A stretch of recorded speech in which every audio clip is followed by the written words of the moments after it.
There's many models of behavior change. The two huge ones in the field of health are the trans-theoretical model of behavior change and the health belief model. I'll talk about those on the next couple of slides here. The focus is on your decision-making steps and abilities, and these are the stages of change. Progressing through the stages of change before you can actually get sustained behavior, which just means where it'll stick. You start to pre-contemplate it. Say you're thinking about quitting smoking. That might mean, you know what, you're not even really thinking about it at this point. Contemplation is, every time I go up and down the stairs, I'm noticing I'm coughing a lot more. That could be taking you away on the illness-wellness continuum towards the area of less health. So you're contemplating and thinking, you know what, I think it might be time to start looking at quitting smoking.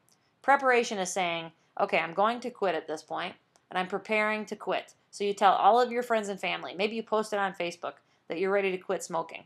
Now the action is you set a date and you do it. Now the maintenance, I think, is the hardest part.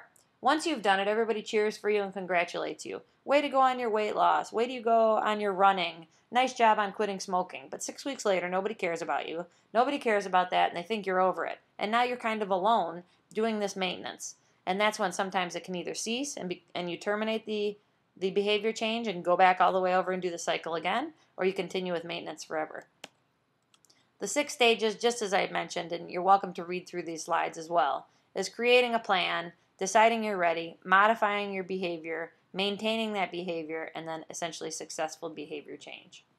The other model of behavior change, emphasizing personal beliefs in the process of creating effective change. This identifies factors in explaining or predicting your health behavior. This is the health belief model. The 6 factors of the health belief model are, what are the perceived threat? This is super interesting. Say, for example, you don't have a perceived threat of an STD, and then all of a sudden your roommate, who has less promiscuous sex than you have, gets an STD. Now, suddenly that may change the belief that you are also at risk for a real threat. Sometimes you're 60, and you think, I'm not at risk for a heart attack, and your neighbor who's 60, who jogs and eats fairly healthy, has a heart attack. That can change the belief in the threat to you. Perceived benefits. You look at and think, okay, what's the benefit to me eating nutritiously? It's the belief that making a behavior change will help reduce the threat of that actually happening. The perceived barriers, what's stopping you? Sometimes we say, what are the negative consequences of changing that behavior?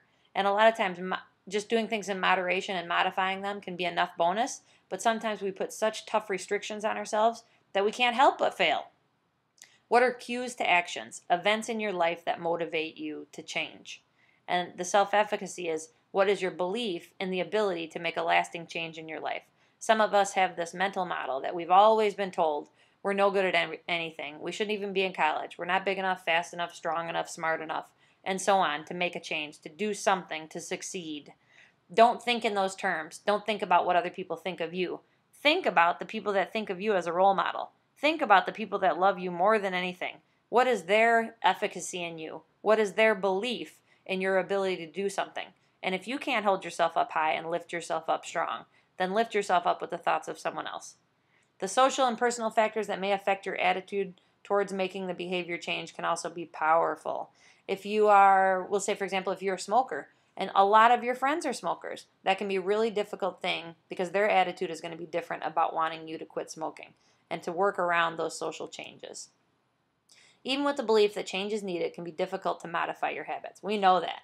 All we have to do is try and attempt to look at the assessment of ourselves, what we want to change, what's affecting us, if it's bringing us on the illness continuum, and determine an attitude and a systematic approach can enable the change one step at a time, where you just take it a day at a time.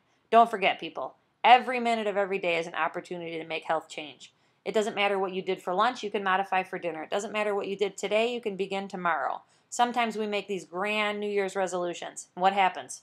By the end of January, are you all successful? No, 3 days later we quit. And instead of looking at it as I'll do it next year, look at it as I'll do it next opportunity. And you have 100 opportunities a day to begin again and to really be positive with your life. To live longer, to be better, to die better, and to have a healthful existence while you're here and be a really good role model for the people that are most important to you. Self-efficacy is the conviction that successful change can be made and to believe in the ability to take action. You have to believe in yourself. So if someone else doesn't believe in you, disregard that belief. Believe in yourself and believe what the people that love you think of you.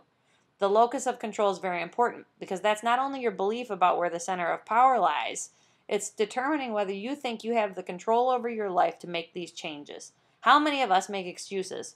I can't do that because, I just can't make that happen. I can't do that because I've got other things going on, or because, I can't make that change. Or, my parents are making me fail because of something, something, something. An internal locus of control means you're more likely to believe that you are the master of your destiny. You are the master of your destiny. External locus of control means the events are out of your hands. Just remember, most every event is in your hands. When it comes to health, every event should have an internal locus of control. You are in charge. You are your own master of your destiny. Basic behavior change strategies are learning behaviors by watching others and how they accomplish those. Breaking them into small steps, establish good rewards, write internal dialogue, that a positive thought about yourself. Changing your self-talk to me is the biggest step on this page.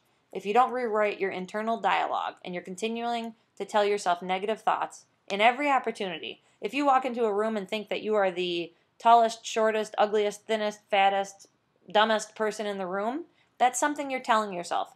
Most likely someone else has told you that. In all reality, nobody else is paying attention anyway.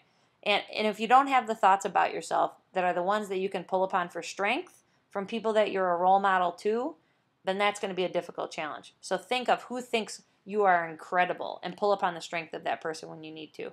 And then looking at a behavior change contract, which is actually one of your assignments this module. And making a plan